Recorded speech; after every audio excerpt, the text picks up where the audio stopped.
আগামী 100 বছর না, 1000 বছর পরেও এই মাটি যদি টিকে, তো মনে রাখো এই মাটি শহীদ শরীফ উসমান হাদি রাহমাতুল্লাহ আলাইহি আমার দেশের এই মাতৃভূমির এই ইমানদার যুবকের নাম আগামী 1000 বছর পরেও শ্রদ্ধার সাথে কলিজায় কলিজায় স্মরণ হবে।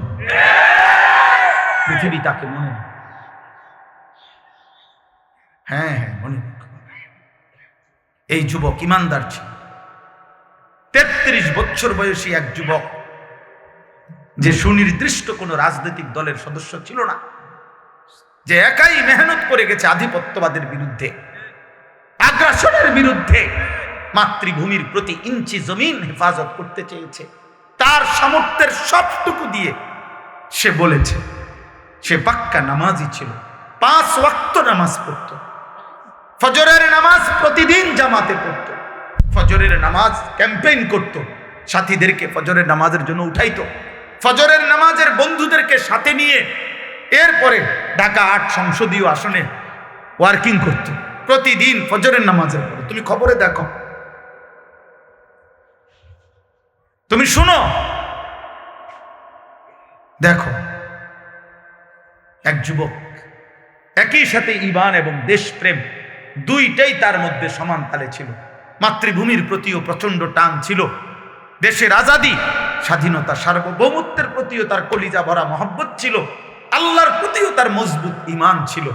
আল্লাহ বলে, যুবক তুমি চেয়েছো মাত্র, সে বলছে আমি যদি 500টা ভোট পাই, 5000 ভোটও পাই, তো আমি প্রথমবার দাঁড়াইছি, আমি সার্থক মনে করব। আসমানওয়ালা রব বলেন, আমি তোকে 18 কোটি মানুষের ভালোবাসা দিয়ে দিলাম, যা গোটা মাটির ভালোবাসা দিয়ে দিলাম। তুমি যুবক চেয়েছো 500 ভোট, আলহামদুলিল্লাহ আলহামদুলিল্লাহ। কি আশ্চর্য যুবক বলো।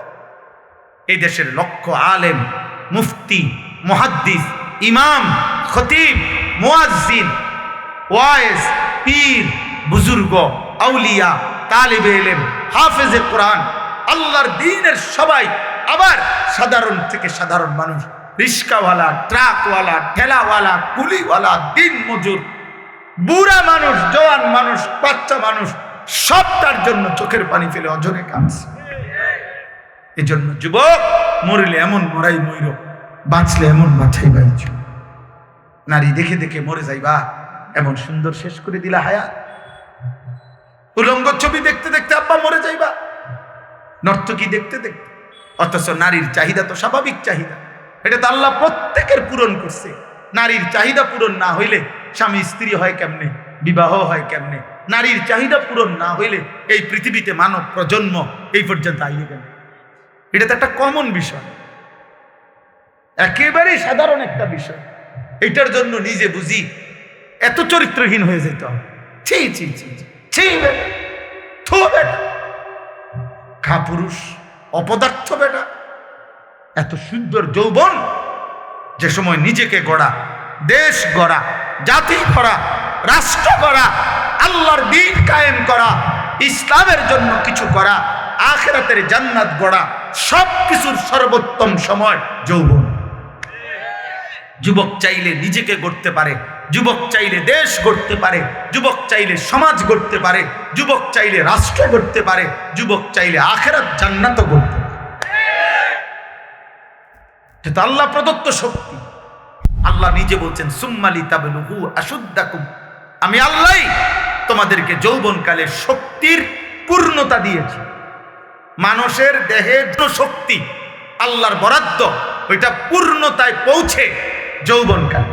ওয়ালাম্মা বালাগা আশুদ্দাহু, কোরআনের অনেক আয়াত। বালাগা, আল্লাহ বলেন শক্তি তার পূর্ণতায় পৌঁছলো।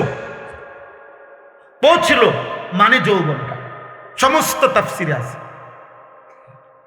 তাহলে কোনো মানুষকে আল্লাহ তাআলা যৌবনকালে পূর্ণ শক্তি দেয়, তো এই পূর্ণ শক্তি শুধু এই বেডি সাউন্ডের লাগে? এই কদ্দুর কাম, ছি ছি বলে। পূর্ণ শক্তি যখন, তখন তুমি 8 ঘন্টা শুধু বুট বাদাম খাইলা। পূর্ণ শক্তি যখন, তখন তুমি এই বন্ধুদের আড্ডায় সারাটা রাত শুধু মোবাইল দেখতে দেখতে শেষ করে দিলে। আস্তাগফিরুল্লাহ, আস্তাগফিরুল্লাহ।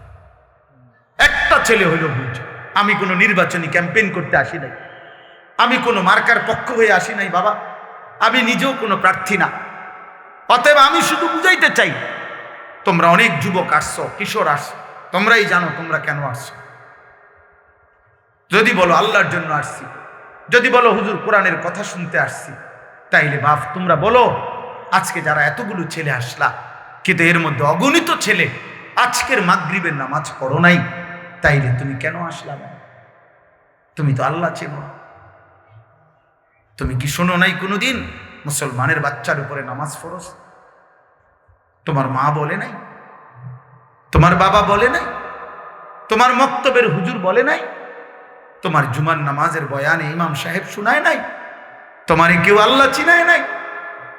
এই সমাজে যেখানে চারিদিকে মসজিদ, চারিদিকে কম বেশি মাদ্রাসা আছে, প্রত্যেক পাড়ায় মহল্লায় এলাকায় গলিতে গলিতে আলেম ওলামা আছে, হাফেজে কোরআন আছে, ইমাম মুয়াজ্জিন আছে, তোমার বংশের কত লোক নামাজ পড়ে, এত নামাজের পরিবেশের ভিতরেও তুমি আল্লাহ চেনো না, তো তুমি নাফরমানদের জায়গায় গেলে কি করবে? যেখানে ডানে বামে, যেখানে কেউ নাই ইমানদার, সেখানে শিরিকের অঞ্চলে, কুফরের অঞ্চলে, মুশরিকের কোন এলাকায় যদি এই যুবক যায়, আপনি বলেন সে কি করবে? বুঝেন নাই কথাটা? যেখানে তার চারদিকে নামাজের পরিবেশ,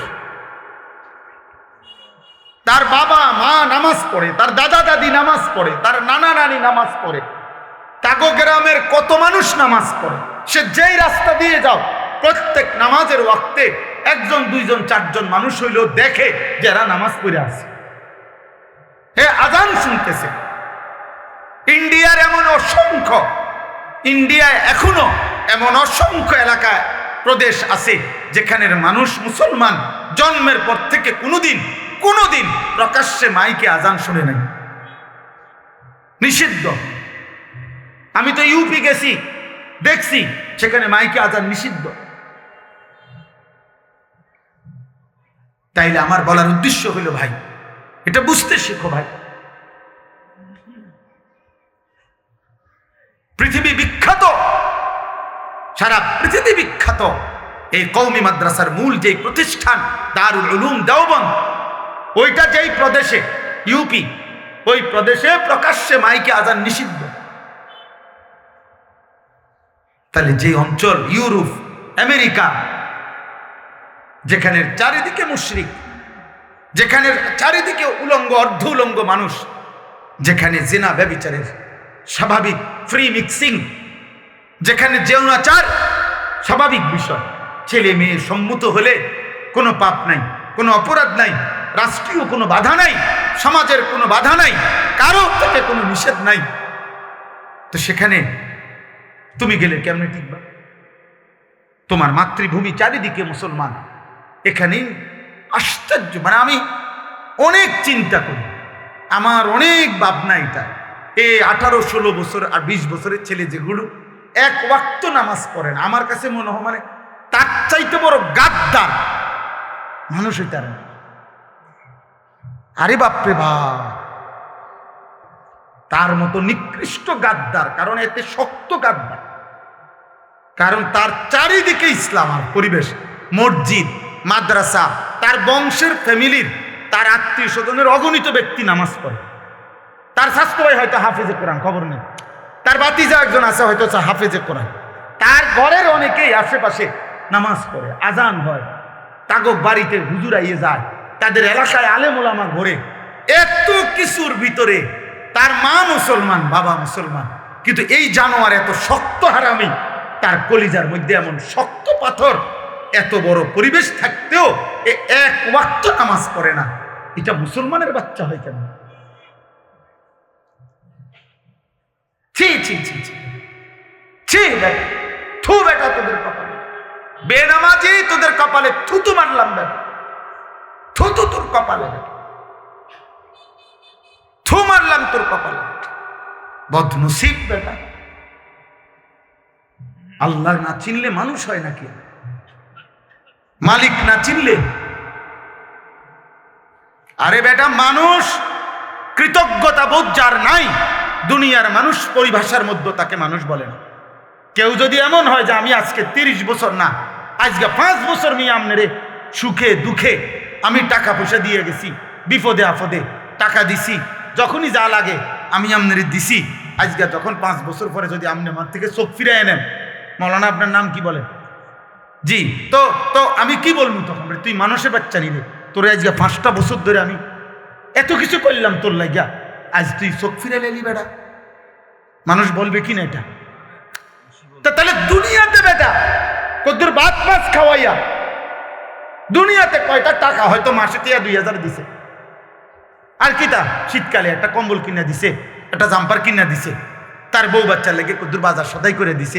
এতটুকুর কৃতজ্ঞতার কারণেও মানুষ যে কৃতজ্ঞতাটা চায়, আসমানওয়ালা যদি বলে বান্দা এত বড় আসমান দিলাম, জমিন দিলাম, এত বড় সৃষ্টি জগৎ দিয়ে 24 ঘন্টা আমি তোকে লালন পালন করে, বিনিময়ে তুই বান্দা আমারে একটা সেজদা দেও না, তুই মানুষের বাচ্চা, তুই জানোয়ার না? তো জানোয়ার কে ধরবে? বলো বেটা, একটা বেনামাজি ছেলে দাঁড়া বেটা, বল তুই মানুষের বাচ্চা কিনা, বল। এখানে দাঁড়ায় প্রমাণ করবে। এখানে বাপ চাচা আছে, সবাই মিললে দরকার হলে এখানে মেল হইব, দরবার হইব, হয় কিভাবে মানুষের বাচ্চা তুমি? কৃতজ্ঞতা বোধ যার মধ্যে নাই, সে মানুষের বাচ্চা হয় কেন? অকৃতজ্ঞত মানুষ হইতে পারে। সামান্য মানুষ ভদ্রতা শিখায়। যে একটা মানুষ একটা বাচ্চাকে যে চিপস কিনে দেয়, তো তার মা তাকে শিখায়, বাবা শিখায়, আব্বু থ্যাংক ইউ বলো, তোমাকে একটা চিপস দিছে, থ্যাংক ইউ বলো, ধন্যবাদ দাও, কৃতজ্ঞতা আদায় করতে শিখো যে সে তোমাকে একটা চিপস দিছে। আল্লাহ তাআলা একটা চিপস দিছে ডেইলি, কথা বলে না? আল্লাহ তাআলা ডেইলি শুধু 1 প্লেট ভাত দেয়? তো বলো আব্বা বলো, কি সুরত বানাইছে এগুলা? এই মুসলমানের ছেলে, এই বাবা, বেঈমানের চুল তোদের পছন্দ হইল কেন বাবা? বল তুই, এই তোর কোন হিন্দু বেঈমান তোর জন্য কোনোদিন কাঁদছে কিনা তুই বল?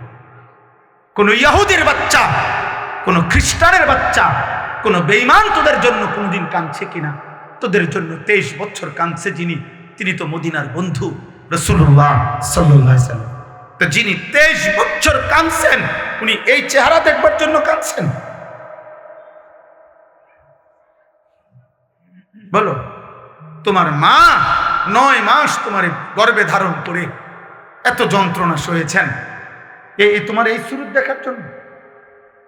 2 বছর তোমার দুধ পান করাইছেন এই সুরত দেখার জন্য? 1 ওয়াক্ত নামাজ পড়তা না, এই দৃশ্য দেখবে মা? কোন মাকে যদি বলে যে মা তোর ফুত এত নষ্ট হইল কেমনে, তোর ফুত এত বড় অসভ্য হইল কেমনে, 1 ওয়াক্ত নামাজ পড়ে না, আহা, সেই মা যদি একবার দীর্ঘশ্বাস ফেলে বলে ফেলে, ওই মা, আফুত তুই আমারে কি বেইজ্জতি করবি?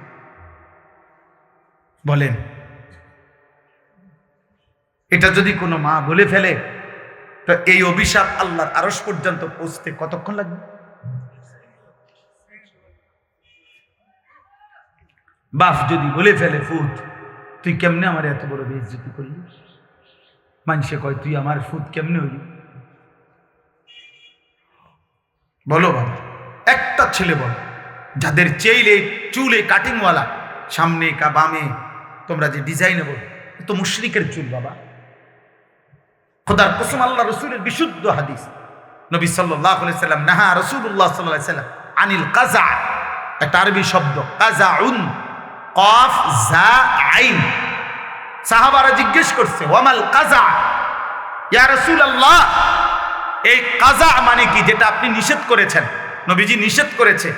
তখন ব্যাখ্যা দিছে যে কোন ব্যক্তি তার চুল একাংশ, কিছু অংশ একদম হলক মানে মুন্ডন করে ফেলা, কিছু অংশ রেখে দেওয়া, আল্লাহ রাসূল বলছেন এটা কাযা, এটা আল্লাহ নবী স্পষ্ট নিষেধ করেছে। আন ইয়াহলিকা বা'দাহু ওয়া ইয়াতরুকা বা'দাহু, কিছু অংশ হলক, কিছু অংশ কি রেখে। তাহলে এটা কি হুজুর এই চুল না? তুমি পুরা মাথা কামাইলো, নাহলে পুরা মাথা চারদিকে সমান চুল রাখো, নয়তো পিছনে বাবরি রাখো। কিন্তু তোমরা এটা কি রাখছো বাবা? তোমরা বলো, কার থেকে নিছো? সেলুন থেকে, নাফিদ থেকে, সিনেমার কোনো নায়ক থেকে, মোবাইলের কোনো ডিজাইন থেকে, ফুটবলের কোনো খেলোয়াড় থেকে? ছি ছি ছি, এত নিচে নেমে গেল বিবেক, রুচি এত নিচে নেমে গেল, এত নিকৃষ্ট রুচি। তোর বাবা তোর পছন্দ হয় না বাবা? তোর দাদার চলাফেরা তোমার পছন্দ হয় না? তোমাগো গ্রামের মসজিদের ইমাম সাহেবের চলাফেরা পছন্দ হয় না? তোমাগো গ্রামে যত হুজুর আসে, আলেম আসে, ওনাদের চুল চেহারা তোমার পছন্দ হয় না? তোমার এলাকার কোনো আউলিয়া পীর বুজুর্গ যদি কোনোদিন দেখে থাকো, তো তাদের চুল চেহারা তোমার পছন্দ হয় না? কারোই ভালো লাগলো না? কোনো মুসলমানের চুল চেহারা তোমার ভালো লাগলো না? তুই বেঈমানের মতো পছন্দ করলাম। আজকে কাটো, আজকে নিয়ত কর, আজকে নিয়ত। আর নাই তো মনে রাখো বাবা, যদি মনে করো তুমি পাত্তা দিলা না, কোনো অসুবিধা নাই, কোনো অসুবিধা নেই। আল্লাহ তাআলা সেদিন নবীজিকে বলছিলেন, বন্ধু কালেমার দাওয়াত আপনি সকলকে দেন, বাকি ইসলামের বিজয়ের জন্য আপনার সাহাবী লাগবে কয়জন, কারা কারা আগামী দিনে পৃথিবীময় ইসলামের পতাকা ছড়িয়ে দেওয়ার জন্য এই লোক যা লাগবে সেটা আমি বাছাই করে নেব, আপনি দাওয়াত দিতে থাকেন। এই জন্য আল্লাহ তাআলা বলছেন, বন্ধু আবু জেহেলকে আপনি দাওয়াত দিছেন, আবু বকরকে আপনি দাওয়াত দিছেন, ওমরকে আপনি দাওয়াত দিছেন, আবু লাহাবকে আপনি দাওয়াত দিছেন, বাকি আমি আবু বকরকে নিলাম, আবু জেহেলকে নিলাম না, ওমরকে নিলাম, আবু লাহাবকে নিলাম না। আমার ইচ্ছা। এজন্য দোস্ত তোমরা মনে রাখো বাবা, আপনাদের সবাইকে বলি, আমাকে বলি, প্রত্যেকেই মনে রাখবেন 1450 বছর ধরে ইসলাম আছে, ছিল, আগামী দিনেও থাকবে। ইসলামের বিজয় হবে, কালেমার বিজয় হবে। মাহদী এই পৃথিবীতে আসবে, দাজ্জাল প্রকাশ পাবে এবং দাজ্জাল নিহত হবে। ইহুদিদের শেষ ব্যক্তিটা নিহত হবে। সারা পৃথিবীময় আরেকবার খোদার কসম, নবীর ভবিষ্যৎবাণী, যদি কিয়ামত, আল্লাহ রাসূল বলছে ইসরাফিল ফু দেওয়ার আর একদিন যদি বাকি থাকে, নবীজি বলছেন তবুও আমার উম্মত বিশ্বাস করো যে মাহদী আসবে, আর মাহদীর নেতৃত্বে সারা পৃথিবীতে আরেকবার ইসলামের খেলাফত, ইসলামের পতাকা উড়বে, যদি কিয়ামতের আর একদিনও বাকি থাকে। এটা হবে। কিন্তু তোমাদের মতো অনেক ছেলে মনে রাখো, চরিত্রহীন, লম্পট, জুয়ারি, মদখোর, নেশাখোর, নারী লুভী, উলঙ্গ ছবি দেখায় অভ্যস্ত, বেঈমান মুশরিকের চাল চলন, চুল চেহারা হতে পারে যুবক, তোরে নেবে না খোদা, তোরে ছাড়াই ইসলামের বিজয়। সেদিন আবু জেহেলকে ছাড়াই ইসলামের বিজয় হয়েছে, আবু লাহাবকে ছাড়াই ইসলাম বিজয় হয়েছে। অতএব আল্লাহর জন্য যা দরকার তা তিনি নিবে।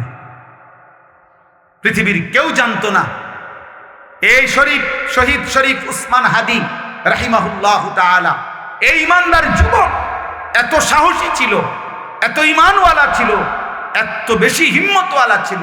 অসংখ্য ব্যক্তি এমনও ছিল গুলিবিদ্ধ হওয়ার আগে যারা তার নাম কোনোদিন শুনেও না, কিন্তু আল্লাহ তাআলা আল্লাহর বান্দার কলিজায় কলিজায় তার নাম বসায় দিছে, কলিজায় কলিজায় বসায় দিছে। প্রয়োজনের মুহূর্তে আমার দেশে এমন অসংখ্য মজবুত ইমানদার এখনো আলহামদুলিল্লাহ লাখো লাখো ইমানদার যুবক আছে।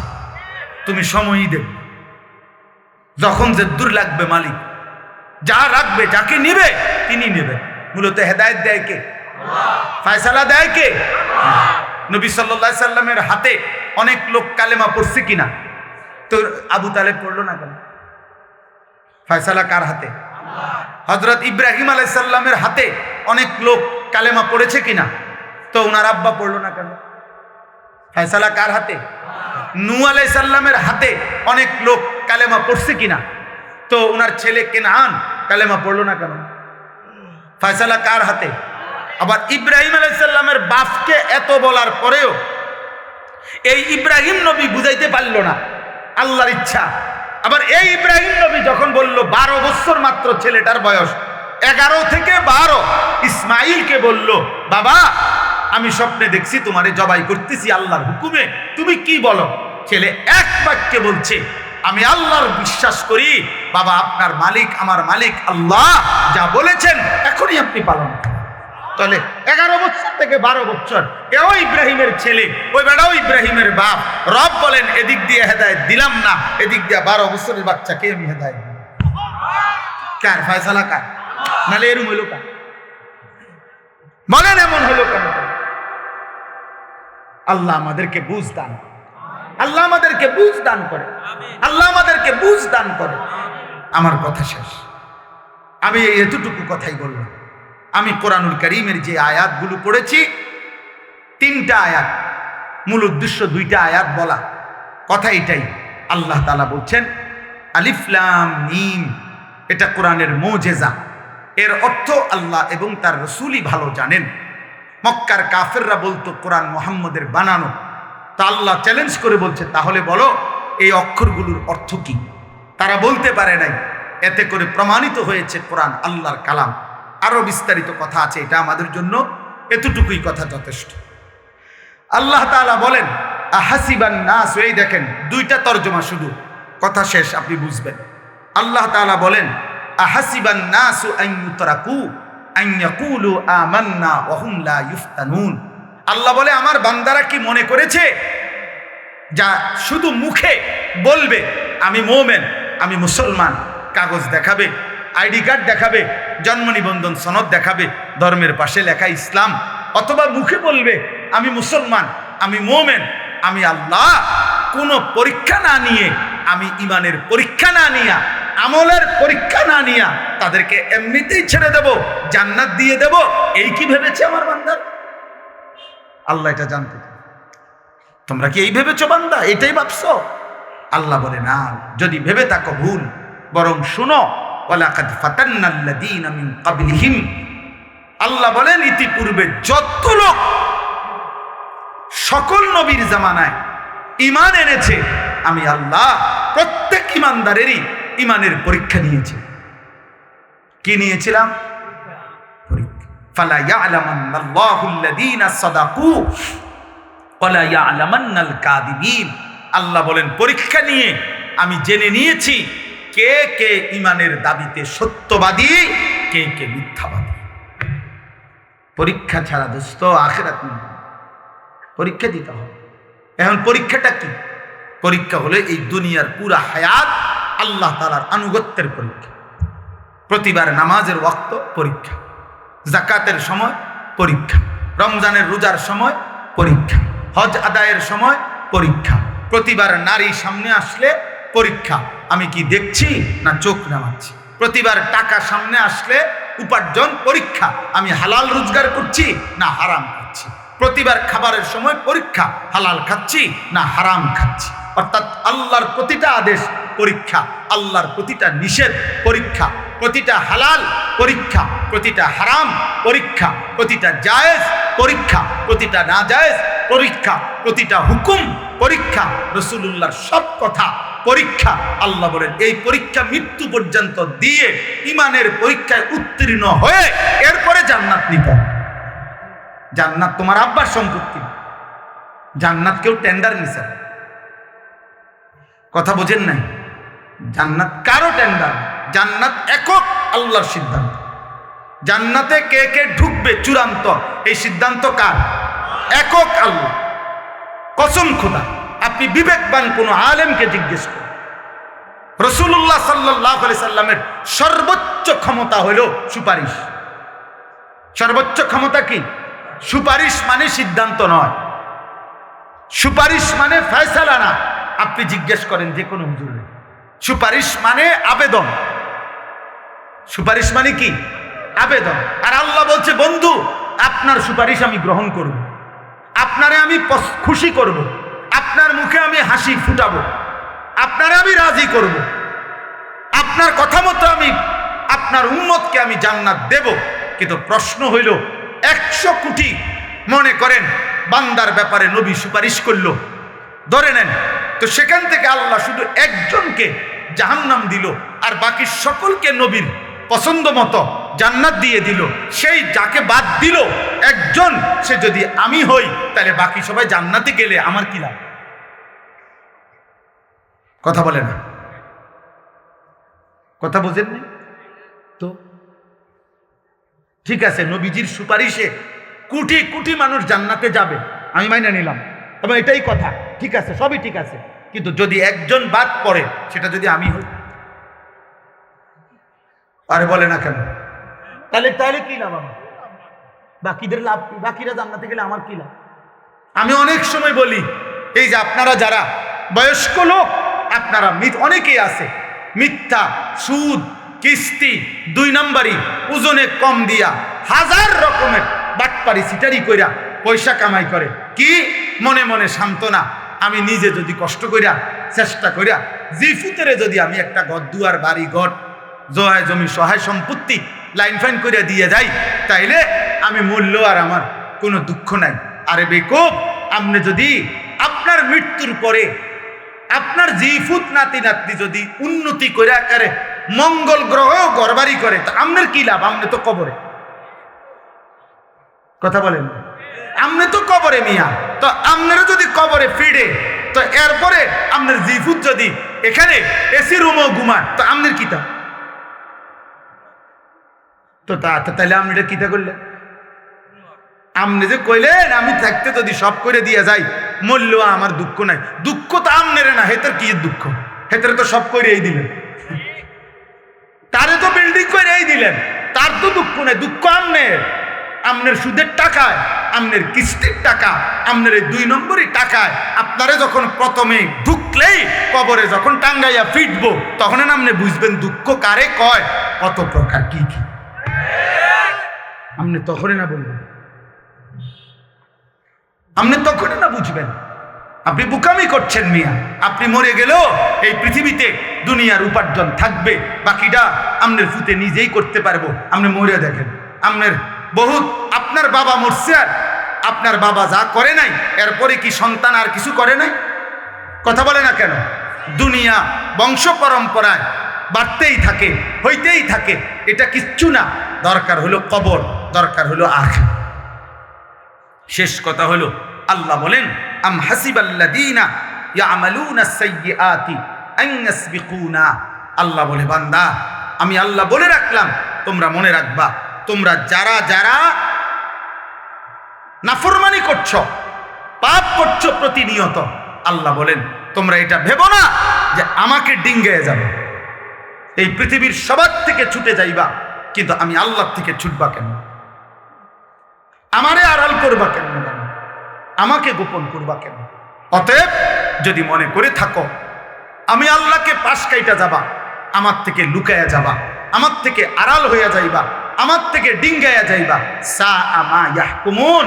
আল্লাহ বলে, এটা তোমাদের ভুল সিদ্ধান্ত, মন্দ সিদ্ধান্ত, বোকামি করছো। হাসরের ময়দানে জব আমি আল্লাহ যখন সব দেখাবো, সব শোনাবো, তোমার সামনে খুলবো, তখন তুমি আফসুস আর হতাশা ছাড়া, কপাল চাপড়ানো ছাড়া আর কিছু। সেদিন শুধু আফসুসে করবা, আহা কি করলাম, আহা কি করলাম, আহা কি। আল্লাহ আমাদের প্রত্যেককে বুঝ দান করে। এজন্য কিশোর ভাই, নওজোয়ান ভাই, কষ্ট করে আজকে আসছো, আজকের থেকেই এশার নামাজ পড়া শুরু করো। বলো ইনশাআল্লাহ, বলো নওজোয়ান। আবারও বলছি, বাপ, তোমার কথা কেউ মনে রাখবে না। তুমি মনে করো সাইডে মাটি দিয়ে গেলা আর কি, নামাজ পড়লা না। তুমি হয়তো ভাবলা, আরে বাদ দে, হুজুররা কয় তো কয়, ঠিক আছে আব্বা, চলো, অসুবিধা নেই। আবু জাহেলও তো দুনিয়া পার করছে, কত নাফরমানও তো দুনিয়া পার করছে, জন্তু জানোয়ারও তো দুনিয়া পার করে, কিন্তু আখিরাতে না বুঝবে, কবরে না বুঝবা আব্বা। আল্লাহ আমাদের প্রত্যেককে ঈমান আমলের দৌলত দান করেন। আজকের এই মাহফিল আল্লাহ কবুল করে নেন।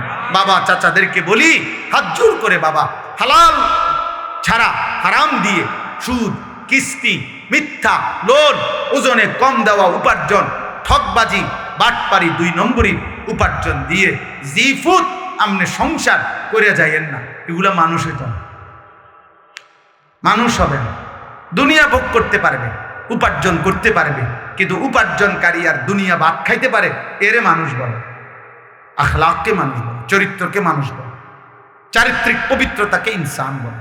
আল্লাহ যে চিনে, রসুল যে চিনে, আখিরাত যে চিনে, কবর যে চিনে, তাকে মানুষ বলে। ওয়ালা তাজআল মা'আল্লাহি ইলাহান আখার। আপনাকে বলছি নবী, আমি আল্লাহর সাথে কাউকে ডাকবেন না, মিলাবেন না। নবীকে আল্লাহ বলছে লা ইন আশরাকতা লা ইয়াহবাতান্না আমালু। আপনার থেকেও যদি আমি আল্লাহ এক বিন্দু কোনো শিরিক দেখি, তা আপনি রসুলেরও সারা জিন্দিগির সব আমল একসাথে শেষ করে ফেলে দেব। এই একক শব্দ। তার মানে আমরা প্রত্যেকেই মুখাতাব, রসুলও উম্মত, সাহাবারাও, অনুসারীরাও। কোরআনুল কারীম আমাদের সবার জন্য, সবার জন্য। কোরআনুল কারীমের মধ্যে আল্লাহ বলছে আমানার রাসূলু বিমা উনজিলা ইলাইহি মির রাব্বি ওয়াল মুমিনুন। আমি আল্লাহর পক্ষ থেকে যে কোরআন নাজিল হয়েছে, এই কথাগুলো রসুল তিনিও মেনে নিয়েছেন এবং ইমানদাররাও মেনে নিয়েছে, সকলেই মেনে নিয়েছে, সবার জন্য। এজন্য রাসূলুল্লাহ সাল্লাল্লাহু আলাইহি সাল্লাম হাদিসের বর্ণনা আছে যে কোনো আমল এমন নাই, একটি আমলও এমন নাই যে আমলটি সাহাবারা বেশি করছে অথচ নবীজি কম করছে না, বরং সকল আমল এমন যে সাহাবারা যেটুকু করছেন রাসূলুল্লাহ সাল্লাল্লাহু আলাইহি সাল্লাম সর্বদাই তা বেশি করছে, বেশি করছেন তিনি।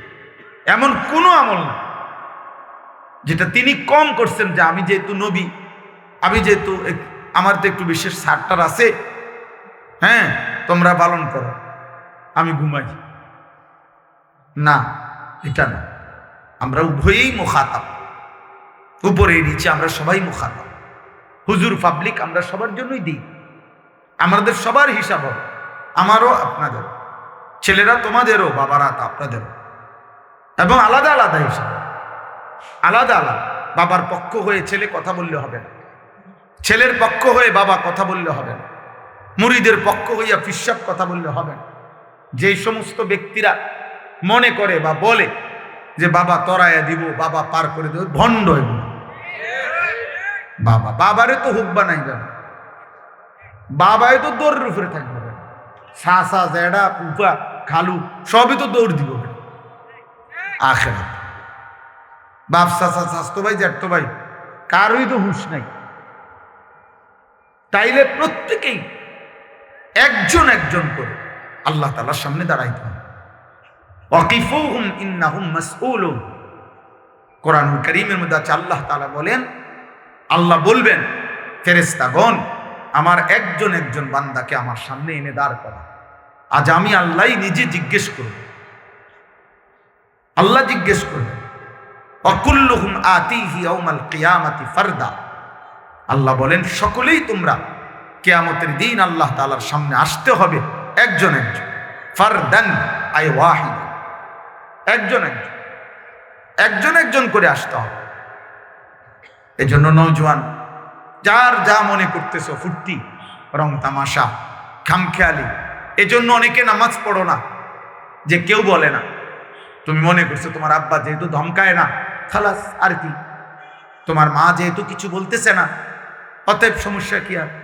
এই গ্রামের, এই এলাকার, এই বাড়ির, মহল্লার, বা তোমার আপনজন, আত্মীয় স্বজন, কেউ যেহেতু আর তোমাকে এখন বলতেছে না, এই জন্য তুমি নষ্ট হয়ে গেলা, আল্লাহ চিনলা না, নামাজ পড়লা না, চরিত্রহীন হয়ে গেলা। নারী, ছবি, অস্থির দৃশ্য, উলঙ্গ নাচ গান দেখে নিজেকে চরিত্রহীন বানায় দিল। তো তুমি মনে করো যে এ কথা মনে রাখতে হবে, বাপ, আমিও, আমরা সকলেই, এই পৃথিবীর সবাই ছেড়ে দিবে, কিন্তু আল্লাহ ছাড়বে। আর সবাই নজর রাখলেও তিনি হিসাব নিবেন, সবাই নজর না রাখলেও তিনি হিসাব নেবেন। আমি এই আয়াতই পড়ছি, এখানে বলবো, এক্ষুনি শোনাচ্ছি। আল্লাহ তাআলা বলছে, বান্দা তুমি আমার আড়াল হইতে পারবে না। কেউ নিজেকে চালাক, স্বাধীন, আজাদ, মুক্ত, বুদ্ধিমান মনে করার সুযোগ নেই। প্রত্যেক পাপী, প্রত্যেক নাফরমান মূর্খ, প্রত্যেক পাপী মূর্খ, প্রত্যেক নাফরমান মূর্খ, প্রত্যেক নাফরমান। এর মধ্যে সবচেয়ে বেশি মূর্খ হইল যার কপালে সেজদা নেই। সবচেয়ে নিকৃষ্ট, আসমানের নিচে জমিনের উপরে সবচেয়ে নিকৃষ্ট প্রাণী হলো ওই নাফরমান যে সেজদা দেয়। হয় জানোয়ারও না, জানোয়ারের জাতও না, জানোয়ারের চাইতো নিকৃষ্ট। মানুষ তো নাই, ওটা কোনো জানোয়ারও না। বাস্তবতা এটা। বেনামাজি আসলে কোনো জানোয়ারও না, মুসলমানও না, মানুষও না, জানোয়ারও না। এটা জানোয়ারের চাইতে নিকৃষ্ট। জানোয়ার এই জন্য না, কেন? জানোয়ার আর মানুষ এর হুকুম বরাবর, কারণ ওরে সেজদা দিতে বলে না। গরু, ছাগল, কুকুর, বিড়ালকে সেজদা দিতে বলে নাই, এজন্য সে দেয় না। তাহলে তার সমান হবে কেমন সে? এটা তো সেও প্রতিবাদ করবে। একটা মানুষ বেনামাজিকে যদি কুত্তার সাথে তুলনা দেয়, কুত্তা প্রতিবাদ করবে যে কি যুক্তিতে আমারে তার লগে মিলাইছে। আজকে যদি এমন হইতো যে আমার উপরেও হুকুম, তার উপরেও হুকুম, আমরা দুইজনে অবাধ্যতা করছি আল্লাহ, তাইলে না সমান সমান হইত। তা আমারে তার সাথে মিলাইলেন কেন? আমারে গরুর সাথে মিলাইলেন কেন? গরু প্রতিবাদ করবে যে আমার সাথে তারে মিলাইলেন কেন? এটা মনে রাখুন। এই জন্য প্রত্যেক পাপী একেবারে সবচেয়ে বেওকুফ আল্লাহর নাফরমান বান্দা, নাফরমান, কোনো সন্দেহ। কারণ আল্লাহ তাআলা এই সৃষ্টি জগতের সব কিছুকে কিছু না কিছু আকল, দিমাগ আল্লাহ দিছে। এটা কোরআন শরীফে আছে, আতা কুল্লা শাইইন খালকাহু সুম্মা হাদা। আল্লাহ তাআলা বলেন, আমি সব কিছু সৃষ্টি করেছি, তিনিই করেছেন, এবং তিনি সকল সৃষ্টিকে তার প্রয়োজন পরিমাণ হেদায়েত, দিক নির্দেশনা আল্লাহই দিয়েছে। নাহলে একটা পিঁপড়া কেমনে বুঝে যে তার খাবার ওইখান থেকে খাইয়া চলে আসলে হবে না, কিছু নিয়ে আসতে হবে, তাকে গর্তে জমা করতে হয়? এটা সে বুঝলো। একটা পিঁপড়া কেমনে বুঝলো যে তার খাবার এই পাউরুটির কোনা, বনের কোনা কানি? সে ওই দেখো, ওই বেয়াদব দেখ, ওই যে হাসে প্রতিবন্ধীর মতো। হ্যাঁ, বোঝেন নাই কেন হাসছে? নিজেও কইতে পারবে না। না তো শরম পাইলে কি আর মানুষে হাসেনি? সীমাহীন মোবাইলে আসক্ত ব্যক্তি প্রতিবন্ধী, এটা সবসময় মনে রাখবে। আর সেলফি যারা তোলে নিজে নিজে চলে, ওই তার সিরা। হ্যাঁ, বাস্তব, সে পুরা তার সিরা। কারণ হইল নিজেরটা নিজে দেখে ভাল লাগে, নিজের গুণে নিজে মুগ্ধ, নিজের সৌন্দর্যে নিজে ভুক্ত, তারই পাগল বলে। যেন যেই কোনো পাগল নিজে নিজে হাসে, নিজে নিজেই মুগ্ধ হয়। এটা একটা গুরুত্বপূর্ণ মূলনীতি, মনে রাখবে। এজন্য কোনো সুস্থ স্বাভাবিক মানুষ এই সেলফি তুলতে পারে, নিজের ছবি নিজে তোলে, নিজের কাছে নিজে হাসে, নিজের রঙে নিজে নাচে, এ তার সিরা মানুষ, প্রতিবন্ধী মানুষ। তার ব্রেনের সমস্যা, মানসিক সমস্যা। এজন্য মোবাইলের আসক্তি মানুষকে প্রতিবন্ধী বানায়। একটা পর্যায়ে ব্রেনে আর কাজ করে না। এখানে আলেম, বয়স্ক, মুরব্বী, হুজুর কোনো কিছু আর সে ধার ধারে না যে এটা এখানে মানাবে কিনা, আমি যা করছি এটা ঠিক কিনা, এখানে এটা এই জায়গায়, এই পরিবেশে, এই পরিস্থিতিতে এটা হবে কিনা, উচিত কিনা, খাপ খায় কিনা। না, আমার মন চাইছে। এই যে দেখবেন কিছু অসভ্য জাতের মানুষ আছে, হের ফেসাবে ধরছে, হের রাস্তা বইয়া লাইছে, অথচ একটাবার সে চিন্তাও করে না তার আকলে যে এটা এখানে মানায় কিনা। তার তো এটা ভাবা উচিত যে যেখান দিয়ে সিএনজি যাবে, এখান দিয়ে মানুষ যাবে, কেউ না কেউ তো আমারে দেখবে। তো ওরা কি মনে করবে না কি মনে করবে, আমার ফেসাবে ধরছে, আমি ফেসাব করবো। এই প্রতিবন্ধী, বেউকুফের। এজন্যই বললাম আর কি, কুল্লু মান আসাল্লাহ ফাহুয়া জাহিল, তাফসীরে ইবনে কাসীরের মধ্যে আছে। যেই ব্যক্তি, আমি কিংবা তুমি, যেই গুনাহ করে, প্রত্যেক পাপী জাহেল, মূর্খ, জাহাল, অজ্ঞতা। এটা এজন্য আইয়ামে জাহিলিয়াত কেন বলে? অর্থাৎ গুনাহ পাপ সীমা ছাড়িয়ে গেছে, এজন্য বলে অন্ধকার যুগ, আইয়ামে জাহিলি। ওই সময় কোনো মোমবাতি ছিল না, চেরাগ ছিল না, কুপি ছিল না, এমন না। বাতি কুপি তো ছিলই, কেরোসিন তো ছিলই আগে, ওই সময়ও ছিল কেরোসিন। তাহলে বাতি কুপি লণ্ঠন এগুলো তো ছিলই, আলো। তো তাহলে অন্ধকার যুগ বলে কেন? অন্ধকার হলো ইনসানিয়াতের অন্ধকার, অর্থাৎ গুনাহ এবং পাপ এইভাবে জওয়ান বুড়া নারী পুরুষ ঘরে বাইরে একাকী প্রকাশ্যে সবার মাঝে খোলামেলা হয়ে গেছে, যে সবাই মিলে একসাথে মদ খাইতেছে, সবাই মিলে যে যাকে পাচ্ছে তার সাথে জিনা করছে, নারী যাকে মন চায় তার সাথে শুইতেছে, পুরুষ যার সাথে মন চায় তার সাথে শুইতেছে। নাউজুবিল্লাহ। এত নিকৃষ্ট মানুষ হয়েছিল, কিতাবে আছে যে তখন বাবার মৃত্যুর পরে ওই ছেলেটা বাবার একাধিক স্ত্রীর মধ্যে ছেলে যেই মার ঘরে জন্ম নিছে ওই মা ব্যতীত বাবার বাকি স্ত্রীদের সাথে সে স্বামী স্ত্রীর মেলামেশা করত। তাইলে অসভ্য কি পরিমাণ ছিল! অথচ এটাকে তারা কোনো আয়েব মনে করতেছিল না, আয়েব মনে করতেছিল না। আপন ভাই বোন জিনা ব্যভিচার করত, এটাকে তারা আয়েব মনে করতেছিল না। তৎকালীন সময়ে একটা মতবাদ ছিল যে আগুন যেখানেই থাকুক সবার, পানি যেখানেই থাকুক সবার, নারী যেখানেই থাকুক সবার।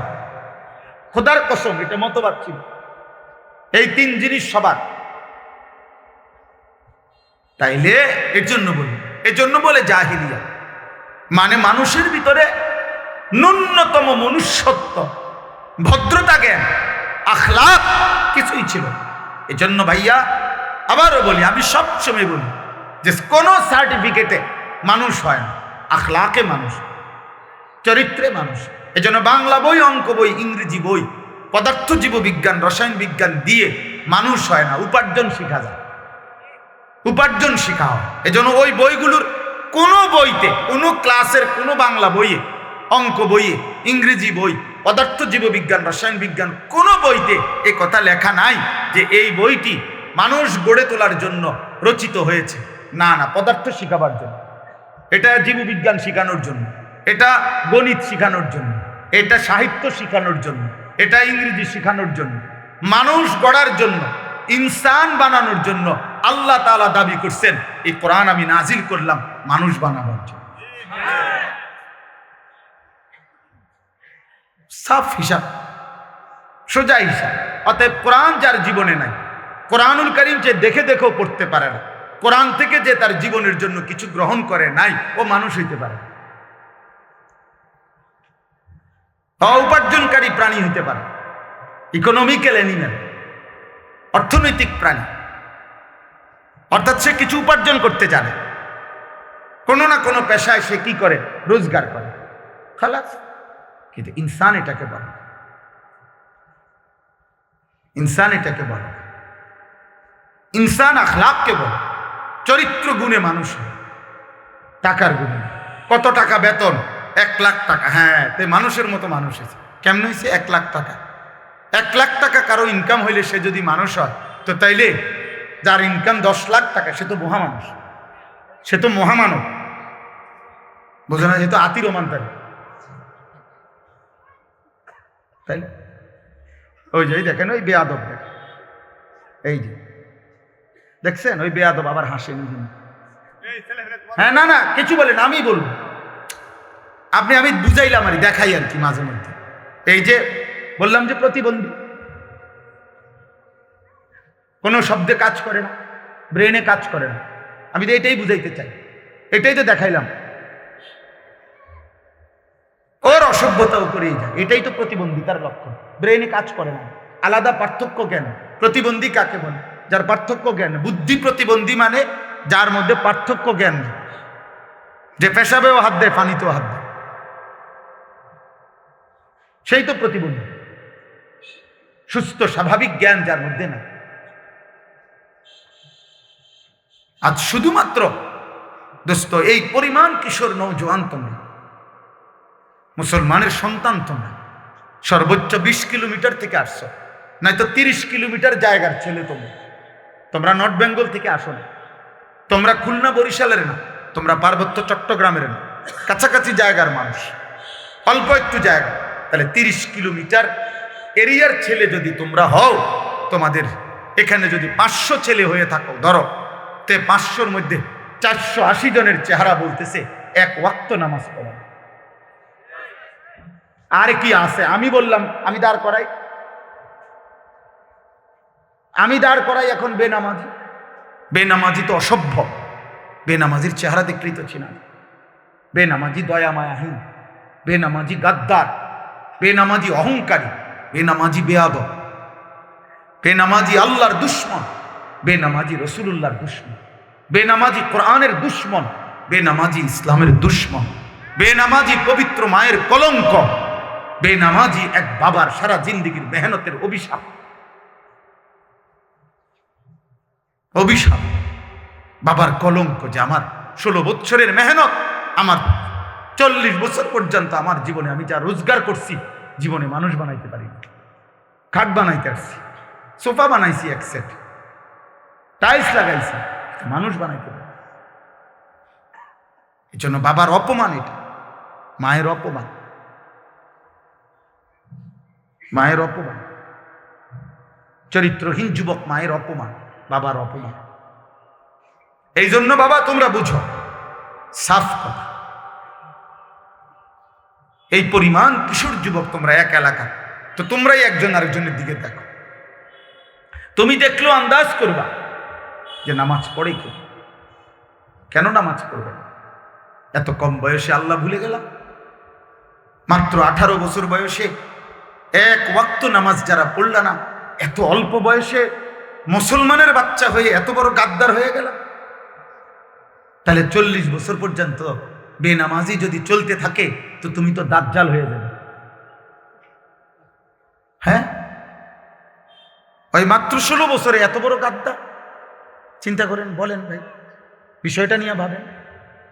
18 বছর বয়স্ক ছেলে, আপনি যদি তার কলজা খুললে দেখেন, তো নারী এক রাইতে দেখে লাইছে হাজার হাজার, এক সপ্তাহে উলঙ্গ ছবি দেখে ফেলছে হাজার হাজার, সারা রাত।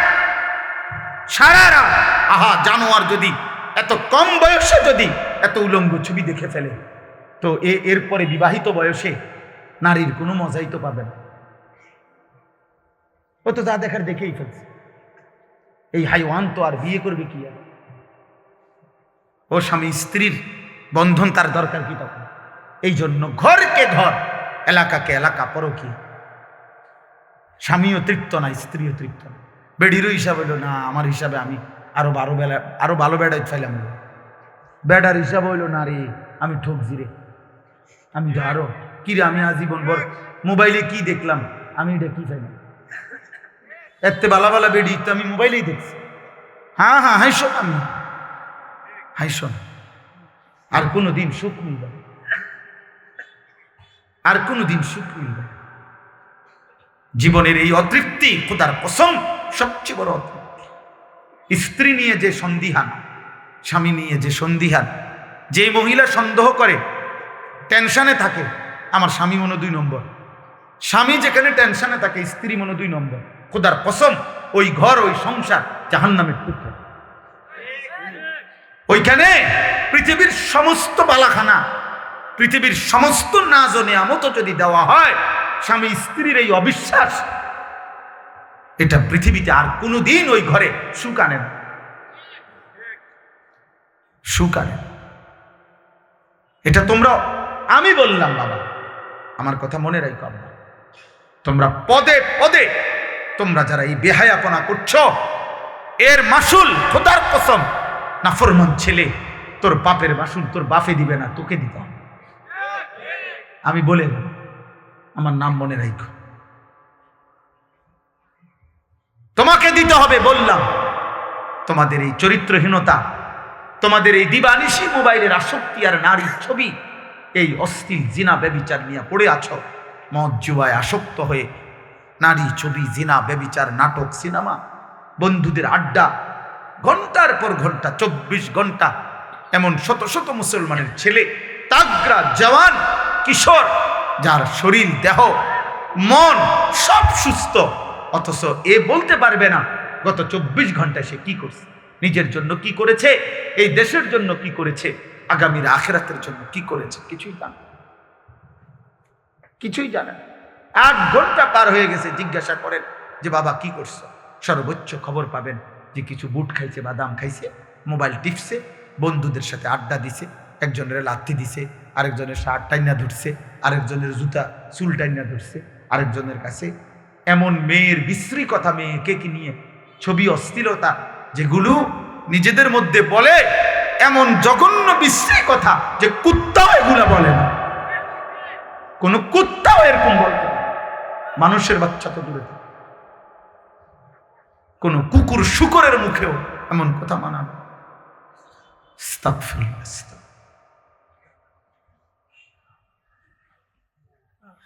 মা ইয়ালফিজু মিন কাওলিন ইল্লা লাদাইহি রাকীবুন আতীদ। আল্লাহ বলে, বান্দা তোমাদের জবান দিয়ে যা কিছু বের হয় প্রত্যেক শব্দ আলাদাভাবে আমার একজন ফেরেশতা শুধু তোমাদের শব্দ কথাগুলো আলাদাভাবে লিখতেছে। আমাদের ডান কাঁধে বাম কাঁধের আমল নামায় সারা দেহের সব কর্মকাণ্ড লেখা হয়, আর শুধু জবানের কথা এখানেও লেখা হয় আমল নামা, আবার আলাদা আরেকটি ফাইলে লেখা হয়। এটাই তাফসীর। আমাদের প্রত্যেককে মনে রাখতে হবে, কিশোর ভাই, যুবক ভাই, কেন আমি এতটা অস্থির। খোদার কসম, আল্লাহ রসুল বলছে প্রত্যেক মানুষকে তার জীবনে শুধু যৌবনকালের হায়াতের যৌবনকালের হিসাব দিতে হবে তাকে 2 বার আল্লাহর সামনে আখিরাত। 2 বার। একবার আন উমরিহি ফিমা আফনাহু, একবার তার পুরো হায়াতের হিসাব দিতে হবে, তো পুরো হায়াতের মধ্যে যৌবন বলতে হবে। আরেকবার আলাদা আল্লাহ আবার বলবেন, বান্দা এবার আবার বলো ওয়া আন শাবাবিহি ফিমা আবলাহু, তোমার যৌবন কোথায় ব্যয় করেছো। কমপক্ষে 15 বছর থেকে 40 বছর, এই মাঝের এই 25 বছর আলাদা আবার বলো, আবার বলো। এই 25 বছরের রাত্র দিন সকাল দুপুর সুস্থতা আমি আল্লাহ যোগ্যতা দিছিলাম, সবল স্বাস্থ্য, শরীর সুস্থতা, সমস্ত অঙ্গের পূর্ণ ক্ষমতা আমি দিয়েছিলাম। বান্দা সেটা আমার পথে ব্যয় করেছো কতটুকু, শয়তানের পথে ব্যয় করেছো কতটুকু, বলো। সেদিন বুঝবা আব্বা ফেরেশতার এক এক লাথি কি জিনিস, সেদিন বুঝবা। হাদিসের মধ্যে আছে, তাফসীরে, ফেরেশতা জাহান্নামের মাঠ থেকে জাহান্নামীদেরকে নিবে, হাঁটাইয়া না লাথি দিয়া দিয়ে, একটা লাথি দিয়া দিয়ে, ফেরেশতা লাথি দিয়া দিয়ে। সেদিন বুঝবে। দুনিয়া তো তুমিও ভোগ করো, আমরাও ভোগ করি। আজকের দুপুরে যদি তোমরা খানা খাই থাকো, তা আমরা সিরা খাই না, আমরা খানাই খাইছি। আমরা খানাই খাইছি। সকালে যদি তুমি নাস্তা করে থাকো, তা আমরা বন খাই নাই, আমরা নাস্তাই খাইছি। তো দুনিয়া তো তুমি ভোগ করলা, আমরাও ভোগ করলাম। আলো বাতাস, রোদ বৃষ্টি, খানা খাদ্য খাবার, স্ত্রী সন্তান সংসার, ঘর বাড়ি বিল্ডিং দালান, এগুলো তো আমাদেরও আছে, নামাজি বান্দাদেরও আছে। তাহলে বেনামাজি পাপী নাফরমান আলাদা কি ভোগ করছে? আলাদা তো ভোগ করছে না, গুনাহ করছে। আর গুনার মধ্যে কোনো উপভোগ নাই, আফসোস আছে। একজন স্বামী স্ত্রী, ওনারা বৈধ, ওনারা যখন তখন স্বামী স্ত্রী একত্রিত হইতে পারে, কিন্তু একটা নাফরমান চরিত্রহীন সারা রাত যদি উলঙ্গ ছবি মোবাইলে দেখে, একটানা 1 সপ্তাহ, উপভোগের তো কিছু নাই, আফসোস ছাড়া। হিসাব বুঝেন নাই? হয়তো শুধু আফসোসে না করে, হয় দেখে শুধু কিন্তু আফসোস করে, তার কলিজার উপভোগ বলতে তো কিছু নেই। কিন্তু স্বামী স্ত্রী তো হালাল ভাবে নিজেদের জীবন ভালোবাসা উপভোগ করে, উপভোগ করে। এজন্য কোনো মদখোর, এই যারা নেশা নিয়ে লেখেছে, মাদকাসক্ত ব্যক্তি, সে কোনোদিন তৃপ্ত হয়। পানি খাইয়া মানুষ বলে যে আর খাবো না, আমার তৃপ্তি হয়ে গেছে। ভাই, পানির তৃষ্ণা ছিল, আলহামদুলিল্লাহ, আর লাগবে না এখন। কিন্তু কোনো নেশাখোর এটা বলতে পারে, সিস্টেম নেই। নেশা না এমন যে 1 সাগরও যদি মদখোর মদ পান করে, তারপরেও তার তৃপ্তি হয়। কোন জুয়ারি যারা জুয়া খেলে, এই জুয়াখোর কোনোদিনও বলতে পারে না আর খেলতাম না, ছাড়ছে, আমার তৃপ্তি হয়ে গেছে। না, তৃপ্তি হয়। কোন সুদখোর, কিস্তিখোর, হারামখোর, একটা সুদখোর জীবনে কোনোদিন বলে না যে তৃপ্তি হয়েছে আমার, আর লাগতো না, আর সুদ লইতাম না। হয় না? গুনাহ তৃপ্তি দেয় না। বেপর্দা নারী, একজন বেপর্দা নারী রাস্তায় যে বের হয়, এবার যদি আপনি সংখ্যা গুণনা বলেন যে বোন আপনার যে বেপর্দা বাইর হইছেন, আর আপাতত 50 জন বেডই দেখছে আজগা এই 1 ঘন্টার ভিতরে, সারি বুড়ি আপনি এখন ঘরে যান গা, কইব না আমি 50 জনের লোকে বাইরেছি না। তো কতজন দেখলে সারবে? না, কোনো সংখ্যা নাই, দেখতে থাকবে, আমার কোনো তৃপ্তি নেই। অসভ্য নারীর কোনো তৃপ্তি নেই। একজন নর্তকীকে জিজ্ঞাসা করে যে আপনার নাচ কয়জনে দেখলে সারবো, আমরা এতজন ঠিক করি, হে বলতে পারবে এরকম? কিন্তু একজন পবিত্র ইমানদার স্ত্রী, তাকে বলেন আপনি যে তোমার কয়জন স্বামী দরকার, সে বলবে আমার একজন স্বামী যথেষ্ট। এটাই তো পার্থক্য। ইবাদত, আল্লাহর হুকুম পালন, হালাল স্বস্তি দেয়, তৃপ্তি দেয়। গুনাহ অতৃপ্তি বাড়ায়, গুনাহ অশান্তি বাড়ায়, গুনাহ আগুন জ্বালায়। এজন্য আল্লাহ কোরআনে বলছেন গুনাহ আগুন। কু আনফুসাকুম ওয়া আহলিকুম নারা, হে ঈমানদারগণ, তোমরা তোমাদের নিজেদেরকে এবং পরিবারের সদস্যদেরকে জাহান্নামের আগুন থেকে বাঁচাও। এই আগুন মানে গুনাহ। দুনিয়ার মধ্যে তো আর এই মুহূর্তে জাহান্নামের আগুন জ্বলতেছে না, আর জাহান্নামের আগুন তো জাহান্নামে। তো আল্লাহ যে বললেন তোমরা তোমাদের পরিবারের সদস্যদেরকে আগুন থেকে বাঁচাও, তো আগুন কই? আগুন তো কোথায়? বোঝেন নাই কথা? তো এই কথার মানে কি বলেন? আপনাদের বুঝে কি বলেন? কিসের থেকে বাঁচাও? হ্যাঁ, গুনাহ থেকে বাঁচাও। মানে দুনিয়াতে দৃশ্যমান কি বুঝাইতে চাইছে তাহলে আল্লাহ? গুনাহ থেকে বাঁচাও। তাহলে মানে তাহলে আগুন বলল কাকে? গুনাহ। তাহলে প্রতিটা গুনাহ কি? আগুন। কখনো সুখ দেয়? আগুন লাগলে সুখ হয়। এক জাররা মেস বাতির দেশলাইয়ের আগুনও এক কোনাতেও যদি লাগে আঙ্গুলের, সেটা তৃপ্তি দেয় না, এটা অস্বস্তিতে ফেলে, অশান্ত করে দেয়। এই জন্য আব্বা তোমরা ফিরো, তোমরা নিজেরে নষ্ট করে দিও।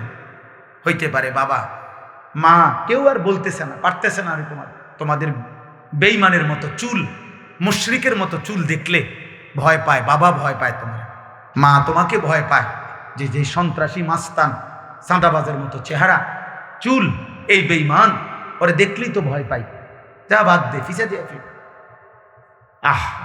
মা যদি বলে ফেলে যা বাদ দে, আর হইতো না, আল্লাহ পাকের ইচ্ছা আর পারলাম, আহারি অভিশাপ তো লাগে, বাতে না খাইতে রে বাবা, আখেরাত তো আর মিলবে না। মায়ের কলিজার দোয়া না নিলে, বাবার কলিজার দোয়া না নিলে, কোন ইমানদারের দোয়া না নিলে, কোন আলেমে দ্বীনের দোয়া না নিলে, আল্লাহর দয়া না হলে আখেরাতের মুক্তি মিলবে কিভাবে? গুনাহ করতে করতে। তাই এজন্য বুঝতে শেখো, তুমি তোমারে রহম করো। আমি প্রত্যেক দিন বলি, ছেলেরা, অসংখ্য ছেলে নিজের হাতে নিজের ইচ্ছা করে নষ্ট করে দিচ্ছ। কেউ তোমা করে মনে রাখবে না। একটা পাপী, একটা নাফরমানকে, পাপীকে পৃথিবীর মানুষ শ্রদ্ধার সাথে স্মরণ করে না রে। ফেরাউন, এই নাম সে তো দুনিয়া ভোগ করছিল, কিন্তু এই নাম পৃথিবীর মানুষ কোন কুত্তার নামও রাখে। নমরুদ, এই নাম পৃথিবীর মানুষ কোন কুত্তার নামও রাখে। আবু জেহেল, আবু লাহাব, এই নাম পৃথিবীর মানুষ কোন কুত্তার নামও রাখে, কোন জানোয়ারের নামও রাখে। কিন্তু বেলাল, এই নাম পৃথিবীতে 1450 বছর পরে এক হাবশী গোলাম কৃতদাস ছিল, কিন্তু আল্লাহকে রাজি করছে। আজ 1450 বছর পরেও লক্ষ কোটি ইমানদারের সন্তানের নাম পৃথিবী জুড়ে বেলাল। বেলালের কোনো আঞ্চলিকতা নাই, বেলাল কোনো বাংলাদেশের নাম না, বেলাল পৃথিবীর নাম। আঞ্চলিকতা আছে মানে এরিয়া ভিত্তিক না, বেলাল শুধু বাংলাভাষীদের নাম। বেলাল শুধু ইংরেজি ভাষীদের না, বেলালের কোনো অঞ্চল, বেলালের কোনো এরিয়া নাই, রবের দুনিয়া পুরাটা এই নাম উচ্চারিত। আবু বকরের কোনো এরিয়া নাই, ওমরের কোনো এরিয়া নাই, ওসমানের কোনো এরিয়া নাই, আলীর কোনো এরিয়া নাই, বছর নাই যে গত 30 বছর এই নাম চলছে এখন আর চলে না, 50 বছর চলছে এখন আর চলে না, না, 1450 বছর পরেও আপন মহিমায় চিরভাষ্য। সুবহানাল্লাহ, সুবহানাল্লাহ। আল্লাহ তাআলা আমাদের প্রত্যেককে তৌফিক দান করেন, কবুল করেন, আমিন। সুবহানাল্লাহি ওয়া বিহামদিহি, সুবহানাকাল্লাহুম্মা বিহামদিক, আশহাদু আল লা ইলাহা ইল্লা আনতা আস্তাগফিরুকা ওয়া আতুবু ইলাইক। আলহামদুলিল্লাহি রাব্বিল আলামিন। মৌলাই করিম আপনি মাফ করে দেন, রব্বে করিম আপনি মাফ করে দেন, আয় আল্লাহ আপনি মাফ করে দেন। আজকের এই মাহফিল আপনি কবুল করেন, কিশোর যুবক ছেলেগুলোকে আল্লাহ কবুল করে নেন। আল্লাহ খাদিমুল ইসলাম যুব সংগঠনের এই মোবারক আলিফ লাম মিম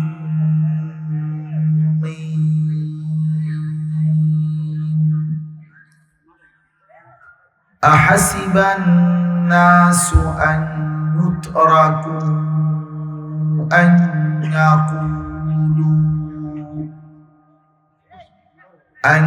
ইয়াকুলু আমান্না ওয়া হুম লা ইফতানুন।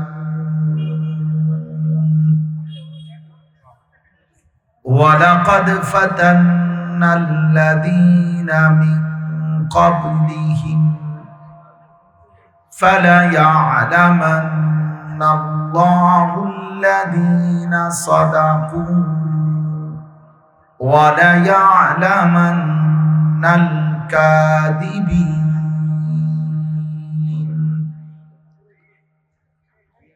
আম হাসিবাল্লাযীনা ইয়া'মালুনাস সাইয়্যাতি আন ইয়াসবিকুনা সাআ মা ইয়াহকুমুন। সাদাকাল্লাহু মাওলানাল আযীম।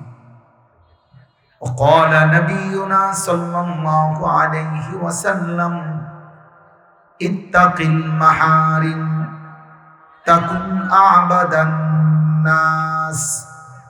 اللهم صل على محمد وعلى آل محمد كما صليت على إبراهيم وعلى آل إبراهيم إنك حميد مجيد. اللهم بارك على محمد وعلى آل محمد كما باركت على إبراهيم وعلى آل إبراهيم إنك حميد مجيد. سبحانك لا علم لنا إلا ما علمتنا إنك أنت العليم الحكيم. الحمد لله.